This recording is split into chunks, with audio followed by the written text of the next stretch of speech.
ನೌಕರನೊಬ್ಬ ಉದ್ಯೋಗ ಕೊಡಿಸೋದಾಗಿ ವಂಚಿಸಿದ ಘಟನೆ ರಾಯಚೂರಿನಲ್ಲಿ ನಡೆದಿದೆ. ಅಬಕಾರಿ ಇಲಾಖೆಯಲ್ಲಿ ಗಾರ್ಡ್ ಆಗಿದ್ದ ಶ್ರೀನಿವಾಸ್ ಎಂಬಾತ ವಂಚನೆ ಮಾಡಿದ ನೌಕರ. ಅಬಕಾರಿ ಇಲಾಖೆಯಲ್ಲಿ ವಿವಿಧ ಹುದ್ದೆಗಳ ಭರ್ತಿಗಾಗಿ ಅರ್ಜಿ ಕರೆಯಲಾಗಿದೆ ಅಂತ ನಕಲಿ ಸರ್ಕಾರಿ ಆದೇಶ ಸೃಷ್ಟಿಸಿದ್ದಾನೆ. ನೂರಾರು ಹುದ್ದೆಗಳನ್ನು ನೇಮಕಾತಿ ಮಾಡಿಸಿಕೊಡುವೆ ಅಂತ 108 ಜನರಿಂದ ಕೋಟ್ಯಾಂತರ ಹಣ ಸಂಗ್ರಹಿಸಿದ್ದಾನೆ. ಅಲ್ಲದೆ ಅವರಿಗೆಲ್ಲ ನಕಲಿ ಸಂದರ್ಶನ ಪತ್ರ ಕಳಿಸಿದ್ದಾನೆ. ಆದರೆ ಸಂದರ್ಶನ ಪತ್ರ ತೆಗೆದುಕೊಂಡು ಹೋದ ಅಭ್ಯರ್ಥಿಗಳಿಗೆ ಆಘಾತ ಕಾದಿತ್ತು. ಇಲಾಖೆಯ ಜಂಟಿ ಆಯುಕ್ತರು ಯಾವುದೇ ನೇಮಕಾತಿ ಅರ್ಜಿ ಕರೆದಿಲ್ಲ, ಇದೆಲ್ಲ ಸುಳ್ಳು ಅಂತ ಹೇಳಿದ್ದಾರೆ. ಆದರೆ ಆರೋಪಿ ಶ್ರೀನಿವಾಸ್ ಪರಾರಿಯಾಗಿದ್ದಾನೆ. ಯರಗೆರ ಪೊಲೀಸ್ ಠಾಣೆಯಲ್ಲಿ ದೂರು ದಾಖಲಾಗಿದ್ದು ಹಣ ಕೊಟ್ಟವರು ಕಂಗಾಲಾಗಿದ್ದಾರೆ.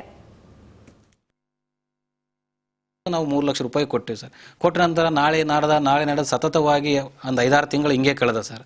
ತದನಂತರ ಮತ್ತೆ ನಾವು ಯಾಕೆ ಬರಲ್ಲ ಇಲ್ಲ ಏನಿಲ್ಲ ಯಾವ ಥರ ಅದಂತಂತೇಳಿ ಒತ್ತಾಯ ಮಾಡಿದಾಗ ಗುಲ್ಬರ್ಗ ಇಲಾಖೆಗೆ ನಮ್ಮನ್ನು ಕರೆದುಕೊಂಡು ಹೋಗಿ ಅಲ್ಲಿ ಒಂದು ಆರ್ಡರ್ ಕಾಪಿ ನಮಗೆ ಕೊಟ್ಟೆ ಸರ್.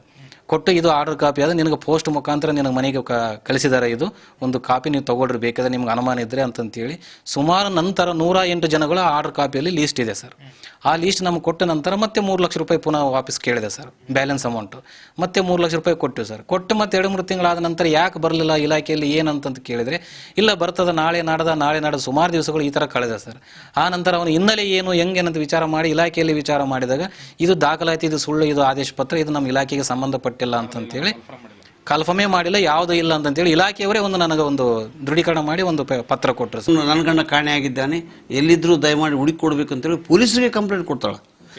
ಪೇಪರ್ನಲ್ಲಿ ಅನೌನ್ಸ್ ಆಗ್ತದೆ ಕಾಣೆಯಾಗಿದ್ದಾನೆ ಅಂತೇಳಿ.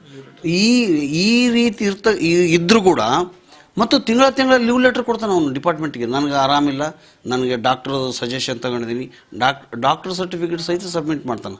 ಡಾಕ್ಟರ್ ಸಹಿತ ಇವನು ಆರಾಮಿಲ್ಲ ಅಂತ ಕೂಡ ಸರ್ಟಿಫಿಕೇಟ್ ಕೊಡ್ತದೆ. ಮತ್ತು ಇಷ್ಟು ಓಪನ್ ಜನರಿಗೆ ಮೋಸ ನಡೆದರೆ ಜನಸಾಮಾನ್ಯರು ಮತ್ತು ಇವತ್ತಿನ ಈ ಪರಿಸ್ಥಿತಿ ಏನು ಅಂತಕ್ಕಂಥದ್ದು ಸರ್ಕಾರ ಇಮಿಡಿಯೇಟ್ ಇದ್ರ ಬಗ್ಗೆ ಎಚ್ಚರಗೊಳ್ಳಬೇಕು.